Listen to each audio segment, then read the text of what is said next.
ஆண்டவராகிய இயேசு கிறிஸ்துவின் நாமத்தினால கூடியிருக்கிற யாவருக்கும் வாழ்த்துதலை தெரிவித்து இந்த நாளில் எங்களை நிற்க வைத்த தேவனுக்கு முதலாவது நன்றியை சொல்லி, ஆண்டவராகிய இயேசு கிறிஸ்து சிலுவையில் மொழிந்த 6வது வார்த்தை. யோவான் எழுதின சுவிசேஷம் 19ஆம் அதிகாரம் வசனம் 30.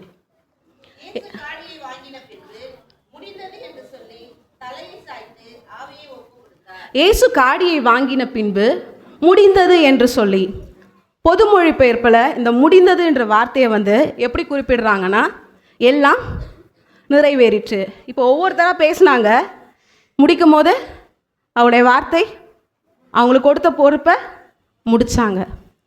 அதே போல் இயேசு கிறிஸ்து பிதா அவருக்கு கொடுத்த காரியங்களை நிறைவேற்றி முடித்தார். பிரசங்கி அவருடைய அதிகாரத்தில் சொல்கிறார், 7ஆம் அதிகாரம் 8ஆம் வசனத்தில், ஒரு காரியத்தோட துவக்கத்தை பார்க்கிலும் அதோட முடிவு நல்லது. யோபு சொல்கிறார் அவரோட அதிகாரத்தில், ஆரம்பம் அற்பமாக இருந்தாலும் முடிவு சம்பூர்ணமாக இருக்கும். அநேக காரியங்களை கர்த்தர் செய்து முடித்தார். 3 காரியங்களை தலைப்பையும் வசனத்தையும் சொல்கிறேன், நோட் பண்ணிக்கோங்க. முதலாவது, பிதாவின் சித்தத்தை செய்து முடித்தார். ஏசு எப்பத்துலேருந்து இருக்காரு பிதாவோட? உலகம் தொடங்கும் போது. அப்போ ஆதாம் செய்ததையும் யார் பார்த்துக்கிட்டு இருந்தா? பிதாவும் பார்த்தாரு, ஏசுவும் பார்த்தாரு. நீ மனுஷனா பிறக்கணுன்றத யாருடைய சித்தமாக இருக்குது? அதை யாரும் அறிந்திருந்தார்? ஏசுவும் அறிந்திருந்தார். நீ மரணப்படுக்க பாதையில் போவ, அதை யார் அறிந்திருந்தார்? பிதாவும் அறிந்திருந்தார். படப்போகிற பாடுக்கு தன்னை முழு மனதா பிதாவுடைய சித்தத்தை மாத்திரம் செய்கிறது என் போஜனமாக இருக்கும்னு யோவான் 17 நாளில் சொன்னவர் அதை சொல்ல மாத்திரத்தில் செய்து முடித்தார். அடுத்தது 2வது ஒரு விஷயத்தை பண்ணுறாரு, பிசாசை ஜெயித்து முடித்தார். என்ன பண்ணார்? பிசாசை ஜெயித்து முடித்தார். ரோமருக்கு எழுதின நிருபம் 16ஆம் அதிகாரம் 20ஆம் வசனத்தை சொல்லியிருக்காரு, சமாதானத்தின் தேவன் சீக்கிரமாய் சாத்தானை உங்கள் கால்களின் கீழே நசுக்கி போடுவார்.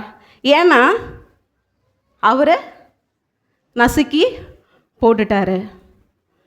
அடுத்ததாக அவர் 1 யோவான் 3ஆம் அதிகாரம் 8ஆம் வசனத்தில் சொல்லியிருக்கு, பிசாசின் கிரியைகளை அழிக்கும்படி தேவகுமாரன் வெளிப்பட்டார். முதலாவது அவர் பிதாவின் சித்தத்தை ஜெயித்தார், பிதாவின் சித்தத்தை செய்து முடித்தார்.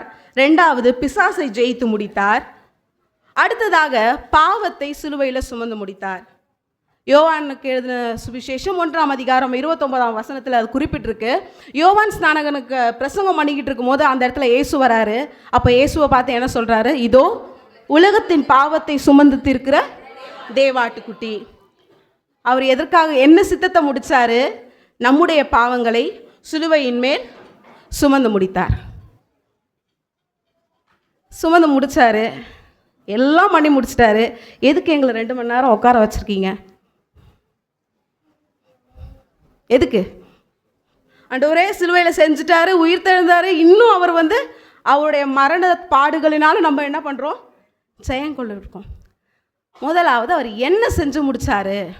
ஒரு 4 தலைப்புகள் கீழாய் 7 காரியங்களை சிலுவையில் பாடுகளின் மூலமாய் 4 காரியங்களை 7 காயங்களினால் அவர் எப்படி செய்தார்னு பார்க்க போகிறோம். முதலாவது என்ன செய்தார், எதற்காக செய்தார், அதன் பலன் என்ன, அதனால் எனக்கு என்ன பலன், இதை தான் பார்க்க போகிறோம். முதலாவது லூக்கா எழுதின சுவிசேஷம் 22ஆம் அதிகாரம் 44ஆம் வசனம். அதில் ஒரு வார்த்தை சொல்லியிருக்கு, கெத்செமனே தோட்டத்தில் அவருடைய வேர்வை இரத்தத்தின் பெருந்துளிகளாய் தரையிலே விழுந்தது. அவர் என்ன தீர்க்க தரிசனத்தை நிறைவேற்றி சாபத்தை ஆசீர்வாதமாக முடித்த இயேசு முதலாவது அந்த சிலுவை பாடுக்குள்ளாய் அவர் போகும்போது முதல்ல என்ன பண்ணுறாரு? எந்த இடத்துல? தோட்டத்தில். எங்கே ஆரம்பிச்சது பாவம்? எங்கே ஆரம்பிச்சது? தோட்டத்தில். இயேசு என்ன செய்தார்? கெத்செமனே தோட்டத்தில் வேர்வையை சிந்துகிறார். எதனால் அதை செஞ்சார்? தோட்டத்தில் செய்யப்பட்ட பாவம். அதனால் நமக்கு என்ன பலன்? வெளிப்படுத்தின விசேஷம் 2ஆம் அதிகாரம் 7ஆம் வசனத்தில் சொல்கிறாரு, ஜெயம் கொள்ளுகிறவன் எவனோ அவனுக்கு தேவனுடைய பரதீசின் மத்தியில் இருக்கிற ஜீவ விருட்சத்தின் கனியை புசிக்க கொடுப்பேன். தோட்டத்திலேருந்து என்ன பண்ணுறாரு? 2 விருட்சம் இருக்குது. நன்மை தீமை அறியத்தக்க விருட்சம், ஜீவ விருட்சம் இருக்குது. ஜீவ விருட்சத்தை காவல் வைக்கிறாங்க. என் பிள்ளை இழந்ததை கெத்செமனே வேர்வையின் மூலமாய் நமக்கு மீட்டு கொடுத்தார். முதலாவது செய்த வேர்வை என்ன பண்ணுதுன்னா, ஏதேன் தோட்டத்தில் அவருக்கு மறுக்கப்பட்ட அந்த ஜீவ விருட்சத்தின் கனியை நமக்கு கொண்டு வருது. சும்மா எல்லாம் கிடச்சிருமா? அதுக்கு நான் என்ன பண்ணணும்? வேர்வை என்ன டேஸ்ட்டில் இருக்கும்? உப்பு கரிக்கும். வேர்வை என்ன டேஸ்ட்டில் இருக்கும்? கர்த்தர் அதை தான் சொல்கிறாரு, நீ உலகத்துக்கு ஜீவ விருட்சத்தின் கனியை நம்ம பெற வேணும்னா மத்தேயு 5ஆம் அதிகாரம் 13ஆம் வசனத்தில் குறிப்பிட்டிருக்க மாதிரி உலகத்திற்கு முதல் காரியம் என்ன பண்ணணும்? உலகத்துக்கு உப்பாக இருந்தால் வேர்வையை சிந்தி ஜீவ விருட்சத்தின் கனியை நமக்கு கொடுக்குற தெய்வம் நம்ம உப்பாக இருக்கும்பொழுது அந்த ஜீவ விருட்சத்தின் கனி நம்மளுக்கும் கொடுக்கப்படும். அடுத்தது 2வது ஒரு காயம். தலையில் என்ன வச்சாங்க? முட்கிரீடம். மத்தேயு 27ஆம் அதிகாரம் 29வது முதல் பகுதியில் சொல்கிறாரு, முள்ளுகளால் ஒரு முடியை பின்னி அவர் சுரசின் மேல் வைத்தார்கள். இதில் என்ன தீர்க்க தரிசனம் நிறைவேற்றி முடித்தார்? ஆதியாகமத்தில் 3ஆம் அதிகாரம் 18ஆம் வசனத்தில் நீங்கள் படிச்சிங்கன்னா, நீ நிலத்தை பயிரிடும் போது அது உனக்கு முள்ளும் குறுக்கும் முளைப்பிக்கும். உனக்கு நம்ம விதைச்சி அது முளைக்கிறது தான் நம்ம எதிர்பார்ப்போம். அப்போ அந்த இடத்துல என்ன ஆகுது? பலன் இல்லாமல் இருக்குது. என் பிள்ளைக்கு ஒரு பலன் இல்லாத வாழ்க்கையை நான் சிலுவையின் முட்களினால் அவனுக்கு அந்த பலனை திருப்பி தரேன். இதனால் கர்த்தர் நமக்கு தருகிற ஆசீர்வாதம். வெளிப்படுத்தின சுவிசேஷம் 2ஆம் அதிகாரம் 11ஆம் வசனம், ஜெயம் கொள்ளுகிறவனுக்கு 2ஆம் மரணத்தினால் சேதப்படுவதில்லை என்று எழுதுன்னு சொல்லியிருக்கிறாரு. ஸோ அந்த முட்களின் மூலமாய் நமக்கு 2ஆம் மரணம் சேதப்படுத்தாது. அதுக்கு நான் என்ன சாமி செய்யணும்? பவுல் அழகாக சொல்லியிருக்கிறாரு. 2 கொரிந்தியர் 12ஆம் அதிகாரம் 7, அந்த தொடர்ச்சியாக வாசிங்க, 7, 8, 9 வசனங்களில் வாசித்து பார்த்தீங்கன்னா, கர்த்தருடைய மகிமை யார் மூலமாக வெளிப்படுது? பவுல் மூலமாக வெளிப்படுது. அன்றியும் எனக்கு வெளிப்படுத்தப்பட்டவைகளுக்குரிய மேன்மை நிமித்தம் நான் என்னை உயர்த்தாதபடிக்கு என் மாம்சத்திலே ஒரு முள் கொடுக்கப்பட்டிருக்கிறது. நமக்கு 2ஆம் மரணம் சேதப்படுத்தக்கூடாதுன்னா நம்முடைய வாழ்க்கையிலையும் ஒரு பிரச்சனை, நீங்கள் எவ்வளவு தான் வேண்டுனாலும் அந்த பிரச்சனை உங்களை விட்டு, இந்த பாதையில் முள் இருக்குது. அவர் சொல்கிறாரு, பிதாவே இந்த பாத்திரம் என்னை விட்டு நீங்கள் கூடுமானால் நீங்கபடி செய்யும், ஆகிலும் உம்முடைய சித்தம். அதே போல் இந்த நாளில் நம்ம போகிற இந்த வாழ்க்கை, இந்த பாடு, நீங்கள் போய்கிட்டு இருக்க, ட்ராவல் பண்ணிக்கிட்டு இருக்க இந்த கடினமான வாழ்க்கை முள்ளு தான். அது உங்களை விட்டு நீங்காது. ஏசுக்கிட்ட வந்துட்டால் இதுக்கு நீங்குமானா நீங்காது. ஆனால் அதை விட ஒரு பெரிய காரியம் என்னென்னா, இந்த பலவீனத்தை எனக்கு தாங்கிக் கொள்றதுக்காக தேவ கிருபை நம்மளுக்கு என்ன பண்ணுது? தாங்குகிறது. அந்த கிருபை நம்ம எங்களை கொண்டு போகுமா? அந்த 2ஆம் மரணத்தில் நம்ம சேதம் அடையாதபடி அது காக்கும். ஃபஸ்ட்டு என்ன பண்ணுறாரு? வேர்வையை சிந்தி ஜீவ விருட்சத்தின் கனியை கொடுக்குறாரு. அதுக்கு நம்ம உப்பாக இருக்கணும். 2வது முட்களினால் சாபத்தை ஆசீர்வாதமாக மாற்றுறாரு. அதனால் நம்மளுக்கு 2ஆம் மரணத்தில் சேதம் கிடையாது. அதுக்கு நான் என்ன பண்ணணும்னா, எனக்கு கொடுத்துருக்கிற இந்த முள்ளின் பாதையில் அவருடைய நாமத்தை மாத்திரம் உயர்த்தி உங்களுடைய கிருபை மட்டும் போதும்னு சொல்லி போடும்போது கர்த்தர் நமக்கும் 2ஆம் மரணத்தில் சேதப்படுத்தாதபடிக்கு காத்துக்கொள்வார். அடுத்தது ஒரு காரியம், யோவான் எழுதின சுவிசேஷம் 19ஆம் அதிகாரம் 19ஆம் வசனத்தில், இயேசுவை சிலுவையில் அரைஞ்சதுக்கப்புறம் நீங்கள் படத்தெல்லாம் பார்த்திங்கன்னா ஒரு வார்த்தை இருக்கும், ஏதாவது இங்கிலீஷில் ஒரு வேர்டு மென்ஷன் ஆகிருக்கும். எஸ், ஜெர்ஷா கரெக்டாக சொல்கிறா, INRI. அது லத்தீன் கிரேக் மொழியில் நஸ்ரேயனாகிய இயேசு யூதருடைய, அவர் யார்? முதல்ல மத்தேயு 2ஆம் அதிகாரம் 2ஆம் வசனத்தில் சொல்கிறாரு, அந்த சாஸ்திரிகள் கேட்குறாங்க, என்ன கேட்குறாங்க? யூதருக்கு ராஜாவாக பிறந்திருக்கிறவர் எங்கே? தீர்க்க தரிசனம் என்ன? யூதருடைய ராஜா. யூத ராஜ சிங்கம் யார்? அவர் தான். ஆனால் சிலுவையில் அவங்க என்ன பண்ணுறாங்க? அவருடைய உரிமையையே இழந்து போய் நிற்கிறாரு. யாருக்காக? எனக்காக. அந்த உரிமையை அவர் இழந்ததுனால என்ன பலன்? வெளிப்படுத்தின சுவிசேஷம் 2ஆம் அதிகாரம் 17ஆம் வசனத்தில்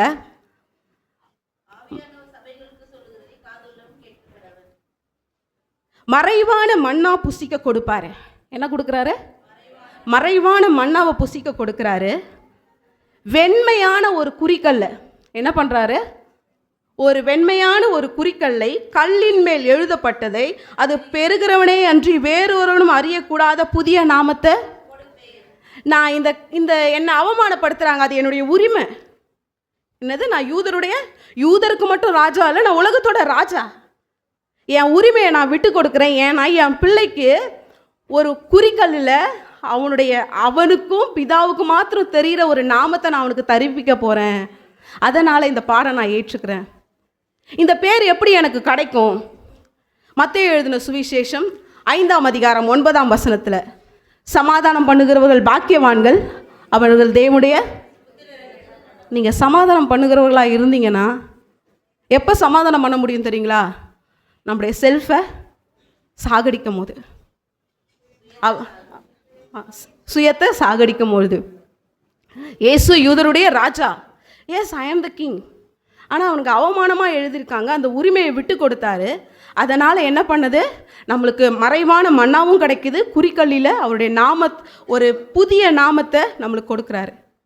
நாமும் சமாதானம் பண்ணுகிறவர்களாய் சுயத்தை இழந்து நிற்கும் பொழுது நமக்கும் அந்த ஆசீர்வாதம் கிடைக்கும்.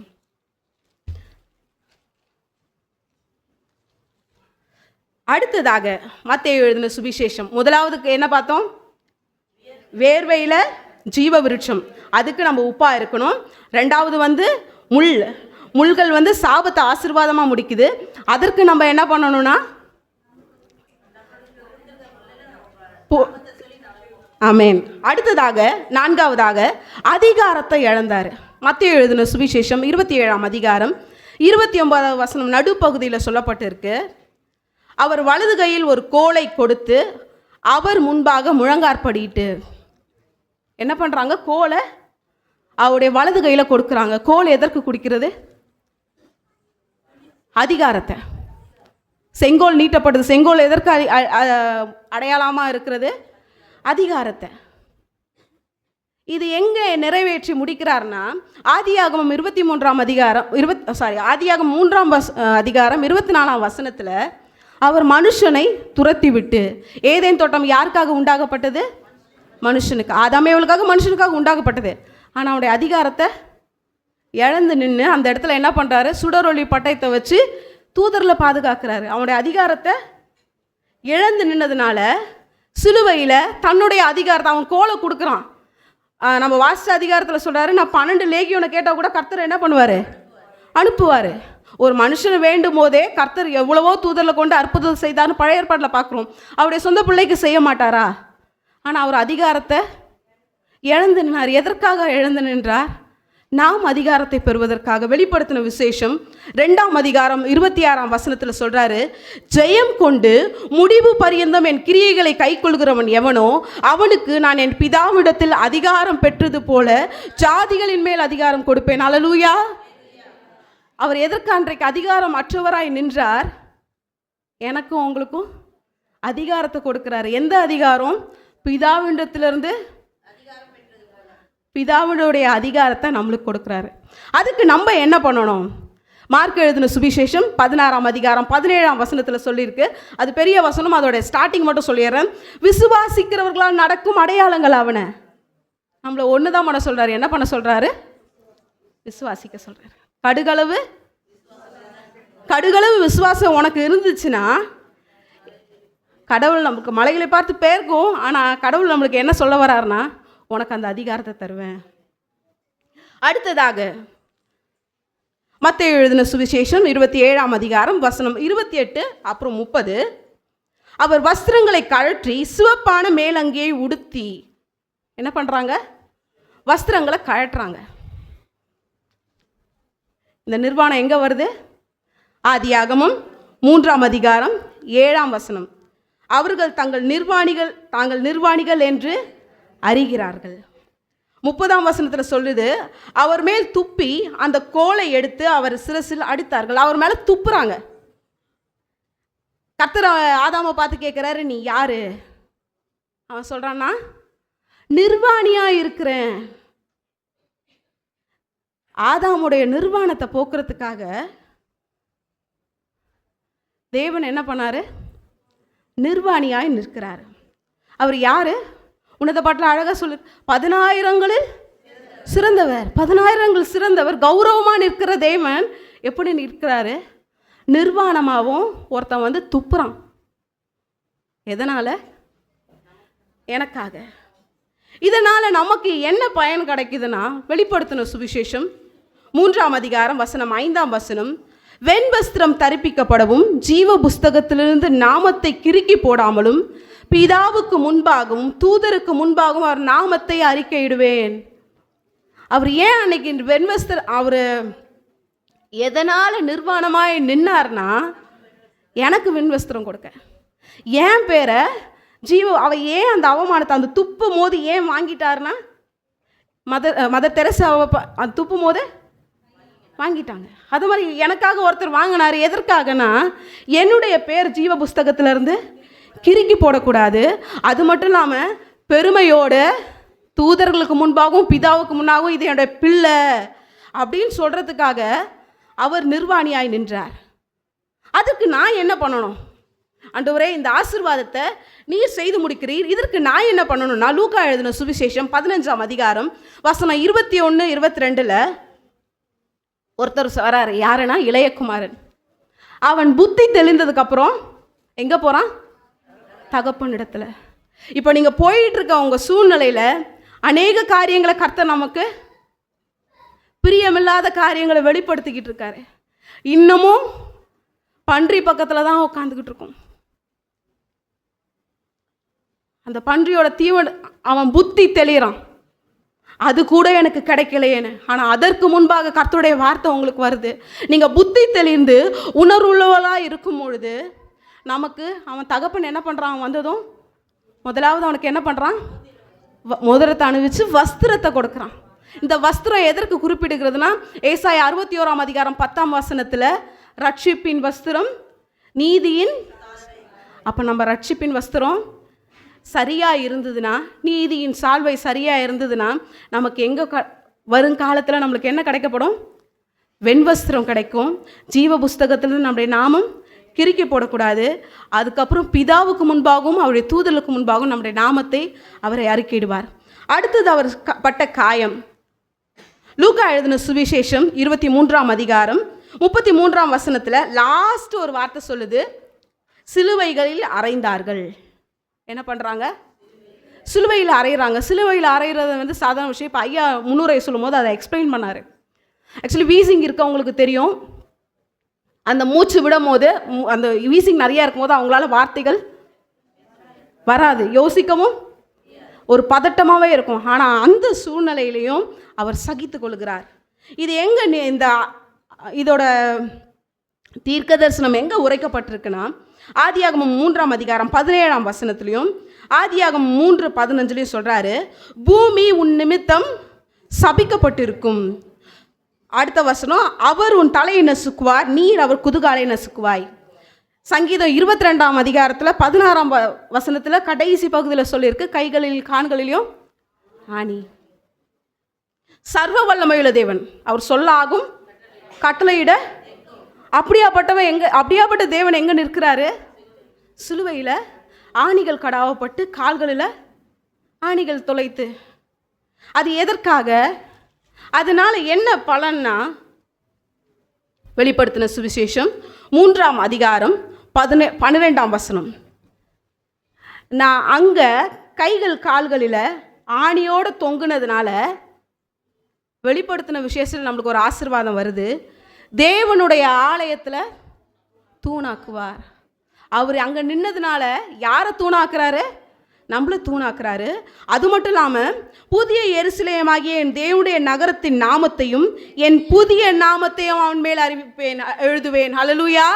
கர்த்தர் நம்மளுக்கு என்ன பண்ணுறாருன்னா, பட்டா எழுதி கொடுக்குறாரு. எந்த இடத்துல?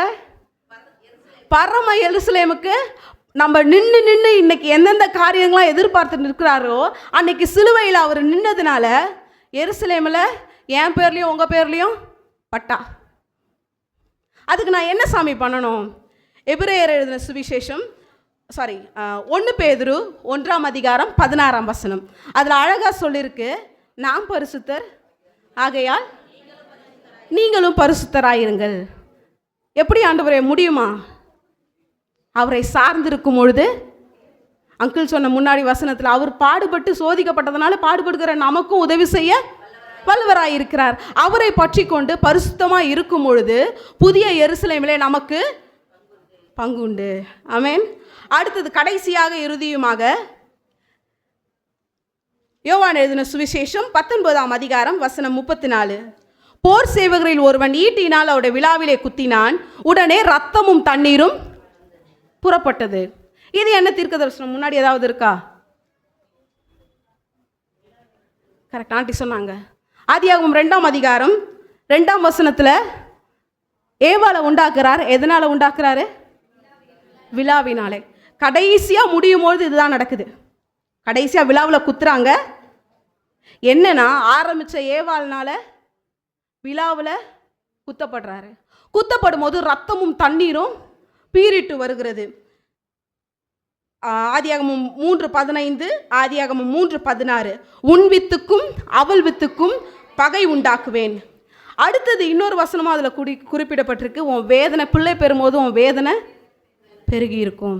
இந்த வசனத்தை ஏன் அப்படி குறிப்பிடுகிறார்னா, நமக்கும் வேதனை இருக்குது. எதனாலனா, இதே போல கர்த்தர் நமக்காக ரத்தம் சிந்தினது போல நம்ம மற்றும் ஃபஸ்ட்டு எப்படி இருந்தோம்? பாவிகளாக இருந்தோம், அவரை அறியாமல் இருந்தோம். அவருடைய ரத்தத்தினால யாரோ ஒருத்தர் சொல்லி நம்ம இங்கே உட்காந்துருக்கோம். கர்த்தர் ஏன் அந்த ரத்தமும் வேர்வையும் சிந்தினார்னா, தேவனை அறியாத அநேகருக்கு நாம் கர்த்தருடைய வார்த்தையை சொல்லும்படியாக.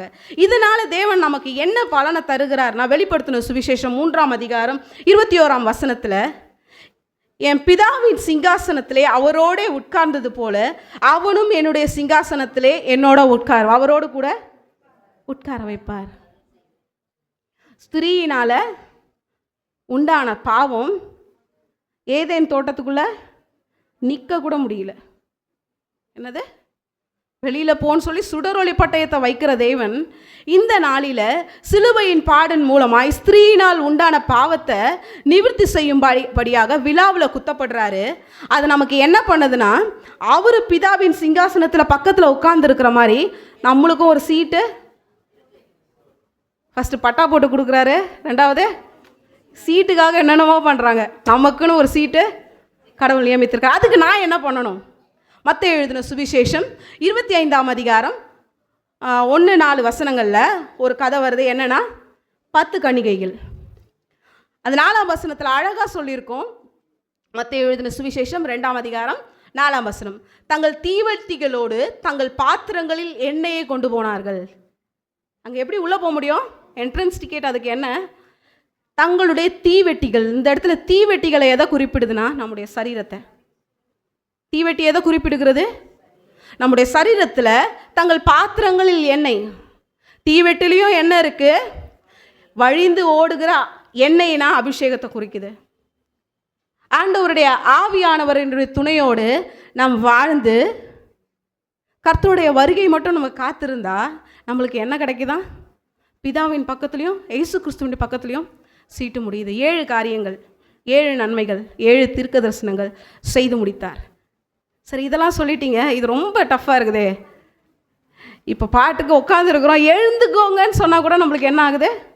கொஞ்சம் டயர்டாகுது. இந்த 7 விஷயம் எனக்கு என்ன எப்படி கிடைக்கும்னா, எபிரேயருக்கு எழுதின நிருபம் 7 26-27 யாராவது வாசிங்க. எபிரேயருக்கு எழுதின நிருபம் 7 வசனங்கள் 26-27.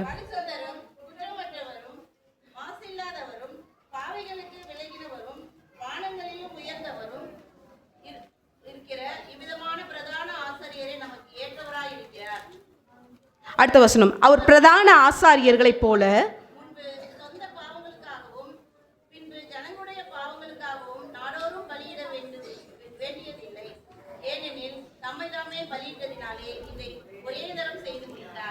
ஆக்சுவலி இப்போ இந்த வசனம் வாசிக்கும் போது எனக்கு ஒரு விஷயம் தான் ஞாபகம் வந்துச்சு. யாரெல்லாம் சின்ன பிள்ளைங்களை கூப்பிட்டு ஹாஸ்பிட்டலுக்கு போயிருக்கீங்க? நல்லா இருப்பாங்க, ஊசி போடுற நேரத்தில் என்ன பண்ணுவாங்க? அழுவுறதை விட பக்கத்தில் யார் இருக்காங்களோ. சிமியோனை போன வாரம் கூட்டிகிட்டு போனேன். அவன் என்ன சொல்லிட்டான், உள்ளே போன இன்ஸ்ட்ரக்ஷன் கொடுக்குறான். நான் உள்ளே போகிறேன், உங்களை டைட்டாக பிடிச்சிக்குவேன்.